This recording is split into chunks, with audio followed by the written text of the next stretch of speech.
एक मुलाकात ऐसी शख्सियतों के साथ जिन्होंने दिया है अपने जीवन को एक नया मुकाम। रूबरू कराएंगे ऐसी कुछ हस्तियों के साथ एक खास शख्सियत के साथ मुलाकात। जयदेव पटेल के साथ नंबर 1 इंडिया न्यूज पर। नमस्कार व्यूअर्स, मैं जयदेव पटेल और आप देख रहे हैं नंबर 1 इंडिया न्यूज। आपका एक बार फिर स्वागत है एक खास शख्सियत के साथ मुलाकात प्रोग्राम में। आज हम बात करेंगे आम आदमी पार्टी के संयोजक और दिल्ली के मुख्यमंत्री अरविंद केजरीवाल को एक बार सुप्रीम कोर्ट ने अंतरिम जमानत देते हुए कहीं न कहीं एक बड़ा फैसला सुनाया है। इसके क्या कुछ मायने हैं और इसी के साथ साथ इसको लेकर बीजेपी की तरफ से आरोप लगाए जा रहे हैं कि अरविंद केजरीवाल को सिर्फ और सिर्फ बेल मिली है, भ्रष्टाचार के आरोपों से मुक्त नहीं हुए हैं। इन्हीं तमाम मुद्दों पर बात करने के लिए हमारे साथ खास मेहमान है आम आदमी पार्टी के लीगल सेल के अध्यक्ष संजीव लसियार। संजीव लसियार जी, आपको बहुत बहुत स्वागत आज के हमारे प्रोग्राम में। जी नमस्कार जी संजय जी, आपसे मेरा पहला सवाल है कि सुप्रीम कोर्ट का आज का जो फैसला है अरविंद केजरीवाल को अंतरिम जमानत देने का, इसके क्या मायने हैं और ये कितना अहम है, इस पर आपकी पहली प्रतिक्रिया।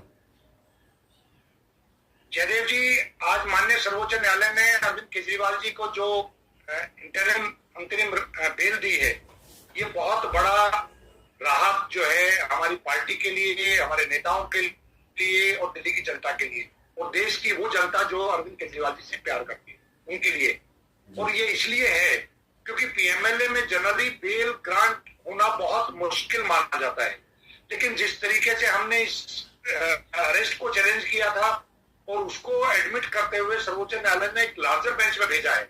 सेक्शन 19 पीएमएलए के अंदर किस तरह के प्रावधान है, अरेस्ट किस तरीके से होनी चाहिए, क्या वो ठीक तरीके से अरेस्ट हुई है कि नहीं हुई है, इन सबको कॉन्स्टिट्यूशनल बेंच देखेगी। इन बिटवीन अरविंद केजरीवाल जी को बेल ग्रांट की, लेकिन जून के महीने में डेजिग्नेटेड पीएमएलए कोर्ट ने भी अरविंद केजरीवाल जी को बेल दी थी और उस बेल के खिलाफ ईडी 12 घंटे के अंदर बिना किसी ऑर्डर के लिए हाईकोर्ट में पहुंची थी।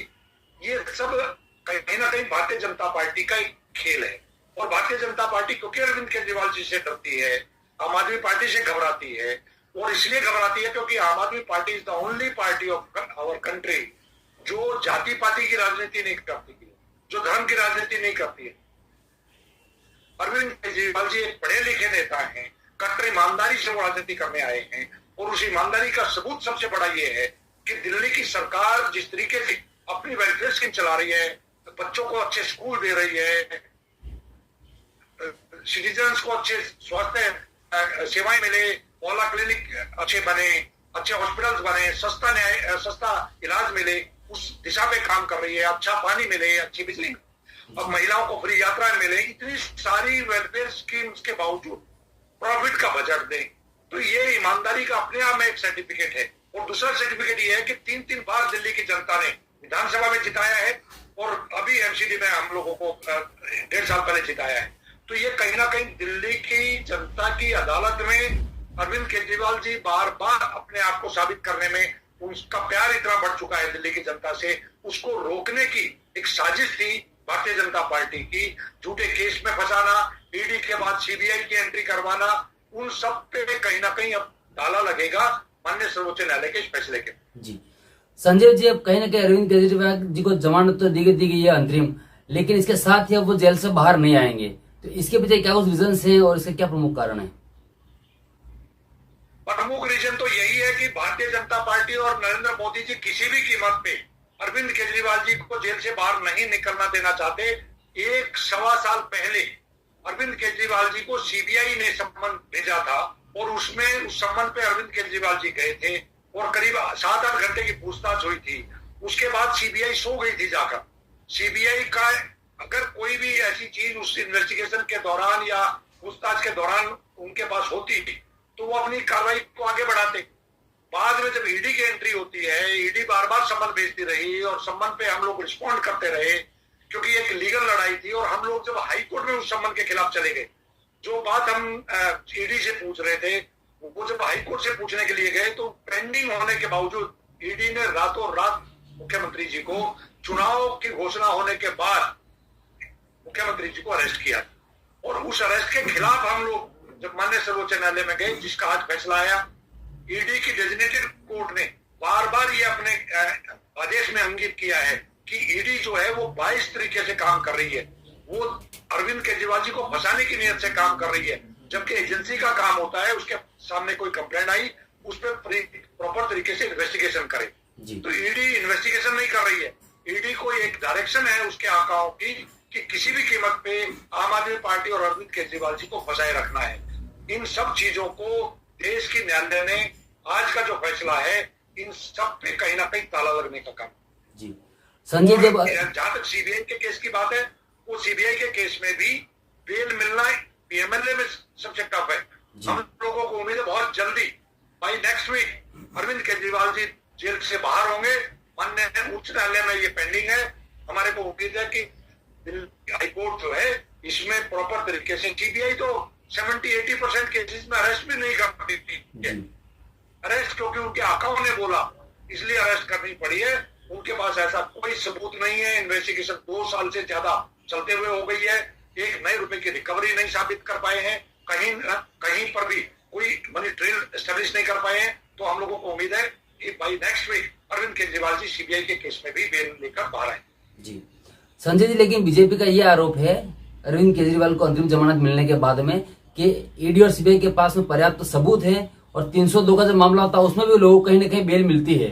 तो अरविंद केजरीवाल ये नहीं समझे कि वो भ्रष्टाचार से मुक्त हो गए हैं। उन पे आरोप हैं, वो साबित हैं और वो आरोप चलते रहेंगे, सिर्फ उनको बेल दी गई है। इस पर क्या कहना है आपका?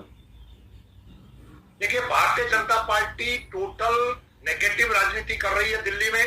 और नेगेटिव राजनीति का सबसे बड़ा सबूत ये है कि वो जिन आरोपों की बात कर रहे हैं कि ईडी सीबीआई के पास सबूत हैं, तो वो सबूत या तो कोर्ट में पेश करें, या आपने देखा होगा ईडी सीबीआई कभी भी रेड करती है तो वो सैकड़ों करोड़ रुपए रिकवरी भी दिखाते हैं, उसके बाद मनी ट्रेल भी बताते हैं। तो कहीं से कहीं तक भी 2 साल लंबी इन्वेस्टिगेशन के दौरान करीब 400-500 ऑफिसर्स लगाने के बाद जितनी रेड्स हुई, जितनी इनकी इन्वेस्टिगेशन आज तक पहुंची है, उसमें 1 नए रुपए की रिकवरी ना ये कोर्ट में बता पाए हैं और ना मीडिया के माध्यम से जनता को बता पाए हैं।